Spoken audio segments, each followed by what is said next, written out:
వేములవాడలో పోటీ చేసి గెలిచినటువంటి చెన్నమనేని రమేష్ ఆయన పౌరసత్వం లేదు.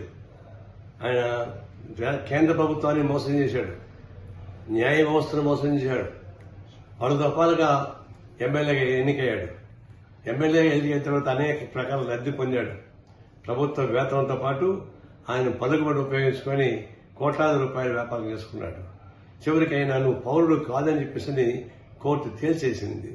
అయితే సుప్రీంకోర్టు మొదలుకొని హైకోర్టు దాకా దాదాపుగా 10 ఏళ్లు అటు ఇటు తిప్పించి అటు కేంద్ర ప్రభుత్వాన్ని మోసం చేశాడు, ఇటు న్యాయ వ్యవస్థను మోసం చేశాడు.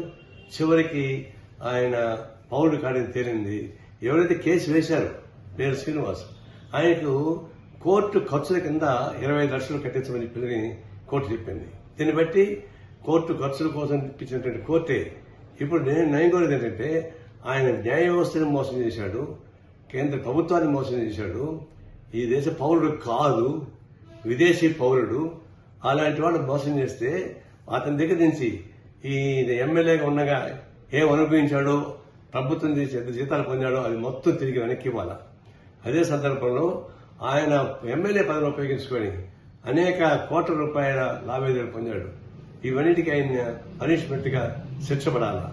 ఒకటి, ఆర్థికంగా లబ్ధి పొందిన మొత్తం ప్రభుత్వానికి ఇవ్వాలి. 2, మోసం చేసినందుకు చీట్ల కింద అతని కేసు బుక్ చేయని చెప్పేసి మేము కోరుతున్నాం.